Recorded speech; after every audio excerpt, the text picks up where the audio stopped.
नमस्कार, मैं डॉक्टर सुदेश कांतेजा आप सभी का आपके अपने डीएस एकेडमी पे स्वागत और अभिनंदन करती हूँ। जैसा कि आप सभी ये जान रहे हैं, इस समय हम चल रहे हैं हिंदी के प्रैक्टिस सेट में। प्रैक्टिस सेट में भी अगर बात करें तो इस बार जो हमारा प्रैक्टिस सेट है वो टॉपिक टू टॉपिक चल रहा है। तो अभी हम चल रहे हैं हिंदी साहित्य के इतिहास में। यदि बात करें तो आदिकाल में। अगर आप चैनल पर नए हैं तो चैनल को सब्सक्राइब कीजिए। आपने चैनल सब्सक्राइब कर रखा है, आपको क्लासेज पसंद है तो जितना हो ज़्यादा से ज़्यादा दोस्तों में शेयर करते रहिए। इसी के साथ में हम आपको जानकारी दे दें, आज की क्लास में आगे बढ़ें इससे पहले हम आपको बता दें कि डीएस एकेडमी का टीजीटी और पीजीटी हिंदी का बैच जो है वो संचालित है नाम मात्र शुल्क के साथ में।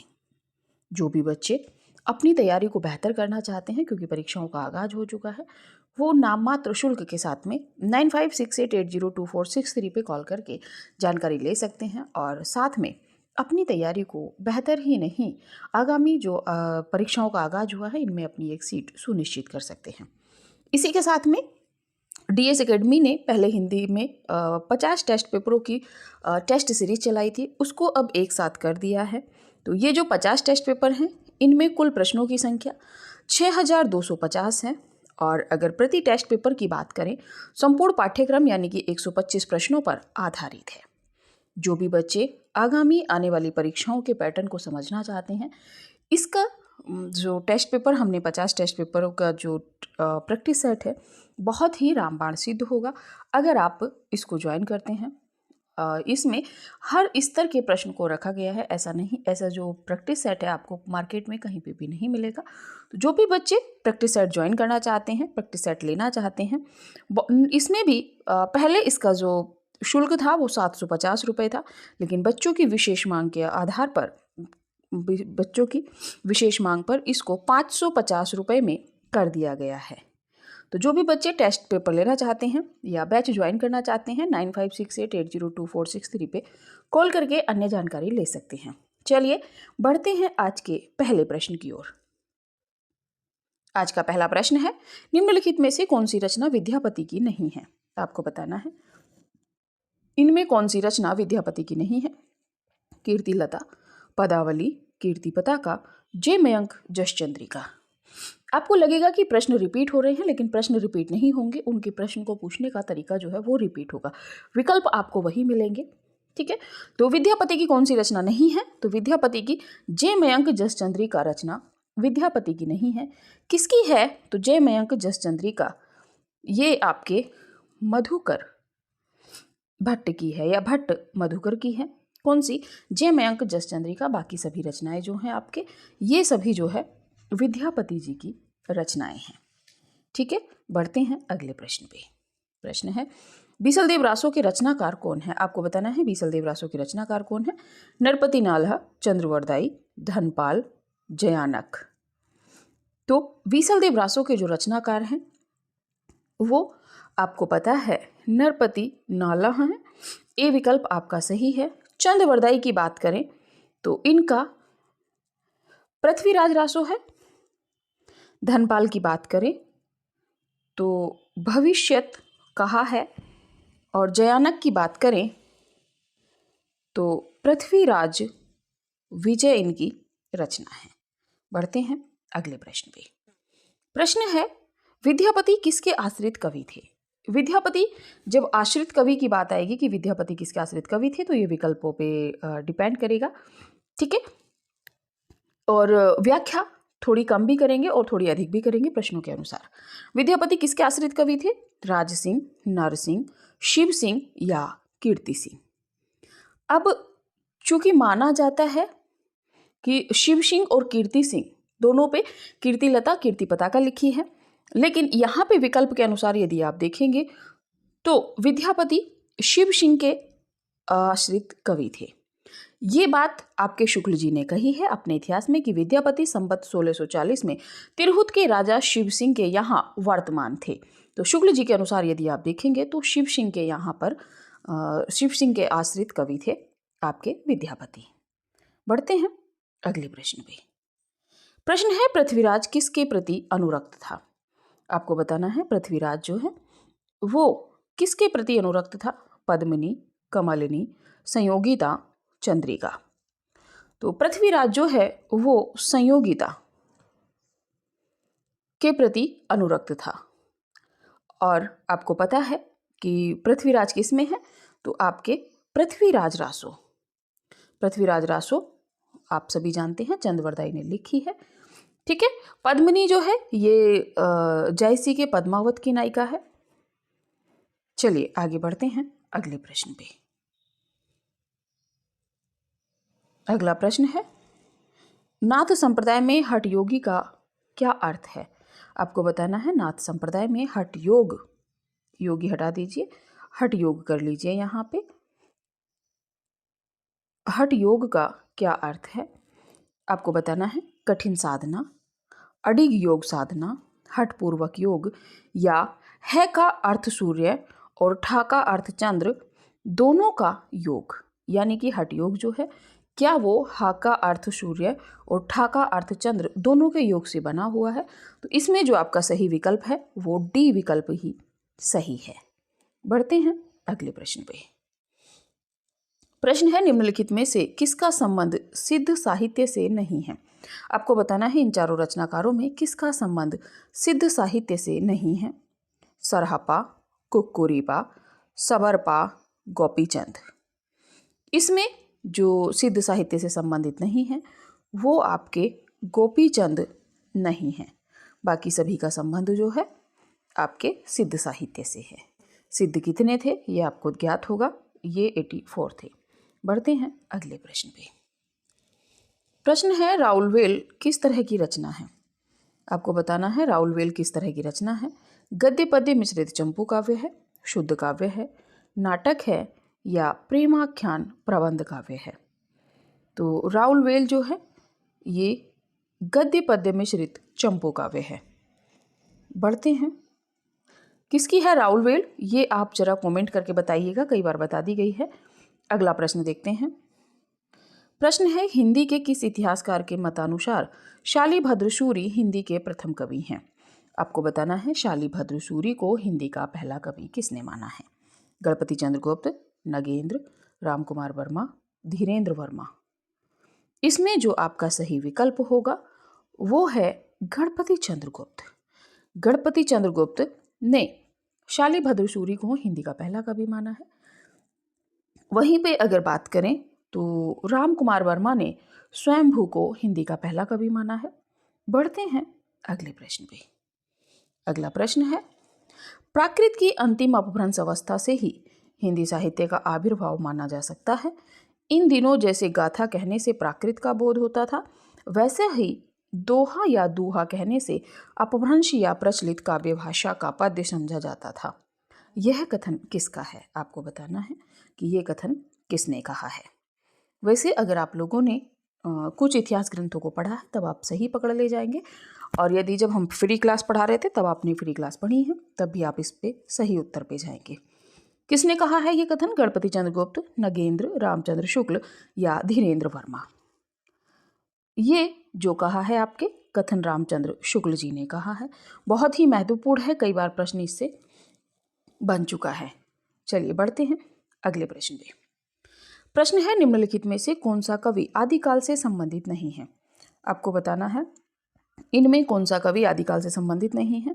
अमीर खुसरो, विद्यापति, हेमचंद्र, गदाधर भट्ट। अगर बात करें तो गदाधर भट्ट जो हैं ये आपके आदिकाल से संबंधित नहीं हैं। बढ़ते हैं अगले प्रश्न पे। अगला प्रश्न है, निम्नलिखित में से कौन सा कवि रासो ग्रंथकार नहीं है? आपको बताना है इनमें से कौन सा ऐसा कवि है जिसने रासो ग्रंथ नहीं लिखा। विद्याधर, भट्टकेदार, श्रीधर, जगनिक। तो विद्याधर जो हैं ये ए विकल्प आपके रासो ग्रंथकार नहीं है। बाकी श्रीधर हैं, जगनिक हैं, ये सब जो हैं रासो साहित्य के प्रमुख कवि हैं। आगे बढ़ते हैं अगले प्रश्न पे। प्रश्न है, भला हुआ जो मारिया बहिनी मारा कंतु पंक्ति के रचनाकार हैं? कौन है? अब्दुल रहमान, हेमचंद्र, दामोदर शर्मा, भट्टकेदार। तो ये जो पंक्ति कही है ये आपके हेमचंद्र ने कही है। बढ़ते हैं अगले प्रश्न पे। अगला प्रश्न है, चंद को हिंदी का प्रथम महाकवि किसने माना है? चंद को हिंदी का प्रथम महाकवि किसने माना है? रामचंद्र शुक्ल, हजारी प्रसाद द्विवेदी, राम कुमार वर्मा, नगेंद्र। तो चंद को हिंदी का प्रथम कवि मानने वाले जो आलोचक हैं वो रामचंद्र शुक्ल जी हैं। बढ़ते हैं अगले प्रश्न पे। अगला प्रश्न है, पृथ्वीराज रासो को हिंदी का प्रथम महाकाव्य कहने वाले आलोचक हैं। पृथ्वीराज रासो को हिंदी का प्रथम महाकाव्य कहने वाले आलोचक कौन हैं? हजारी प्रसाद द्विवेदी, रामचंद्र शुक्ल, राम कुमार वर्मा, नगेंद्र। इसमें जो आपका सही विकल्प होगा वो है रामचंद्र शुक्ल। आगे बढ़ते हैं अगले प्रश्न पे। अगला प्रश्न है, राहुल सांकृत्यायन के अनुसार चर्या गीत और दोहा कोश की रचना करने वाले पहले बौद्ध सिद्ध हैं। तो कौन है पहले बौद्ध सिद्ध? सरहपा, कणहपा, डोम्भीपा, कमरीपा। तो राहुल सांकृत्यायन के अनुसार जो चर्या गीत और दोहा कोश की रचना करने वाले पहले बौद्ध सिद्ध हैं वो हैं आपके सरहपा।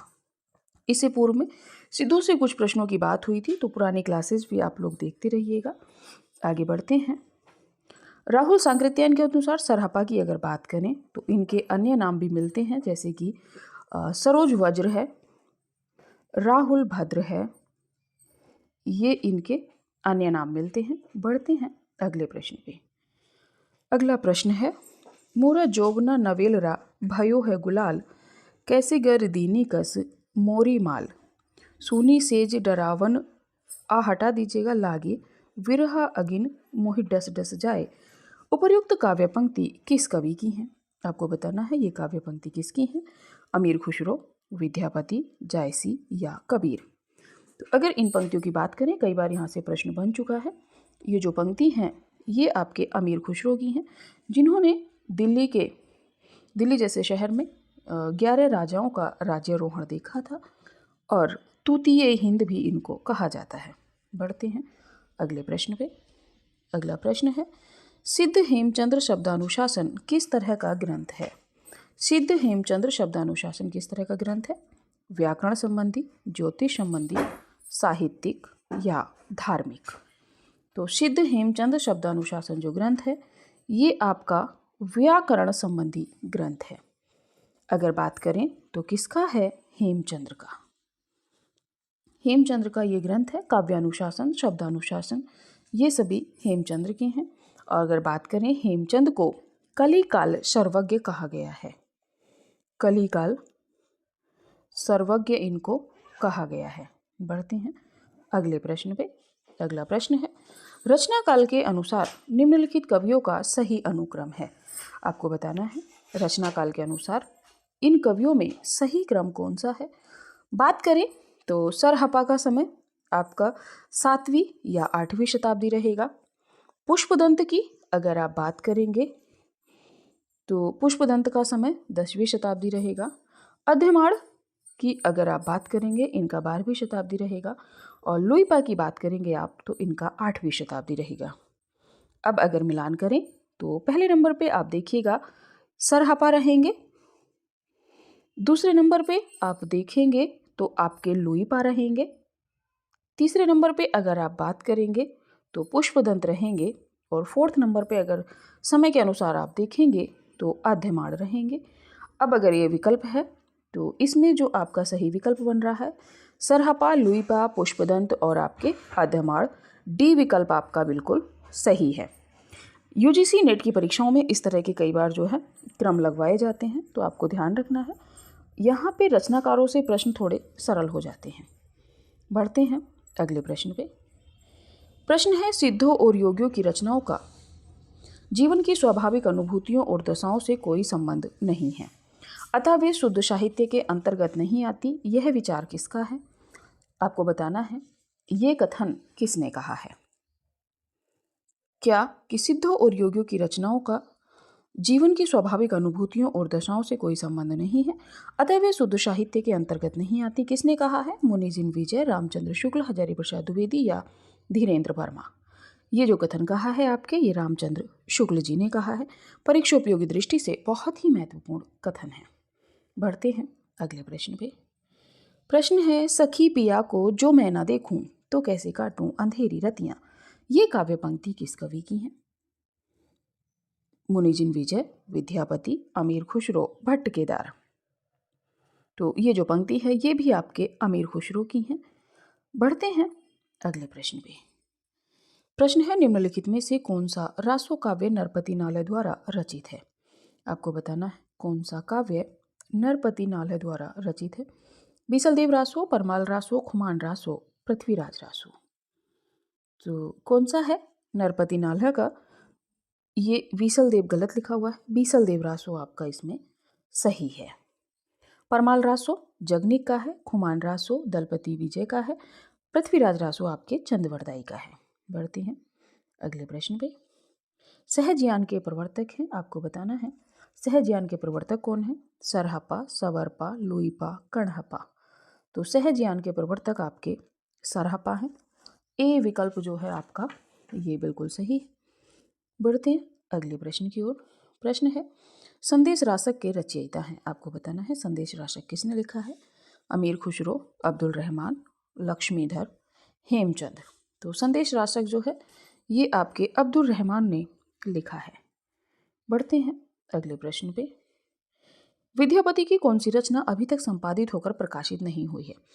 बहुत ही महत्वपूर्ण प्रश्न है, ध्यान रख लीजिए। इस तरह के प्रश्न परीक्षाओं में बनेंगे कि विद्यापति की कौन सी रचना अभी तक प्रकाशित होकर संपादित होकर प्रकाशित नहीं हुई है। कीर्तिलता, कीर्ति पताका, पदावली या कोई नहीं। तो इसमें जो कीर्ति पताका है ये संपादित होकर अभी प्रकाशित नहीं हुई है। वेरी वेरी मोस्ट इसको आप लगा लीजिए। बढ़ते हैं अगले प्रश्न पे, और आज का ये जो है आपके सेशन का अंतिम प्रश्न है। आत्मबोध किसकी रचना है? आपको बताना है जलंधर नाथ, गोरखनाथ, मत्स्येंद्र नाथ, कोई नहीं। तो आत्मबोध जो है ये गोरखनाथ की रचना है। आगे बताइएगा आप लोग इसी में कि आपके 25 प्रश्नों में कितने प्रश्न सही हुए, क्या व्याख्या अधिक करनी है। जैसा भी हो आप कमेंट सेशन में कमेंट करते रहिए। तो अभी की क्लास जो है वो अभी यहीं तक रखते हैं। मिलेंगे अगली क्लास में अगले नए प्रश्नों के साथ में। आप सभी का धन्यवाद।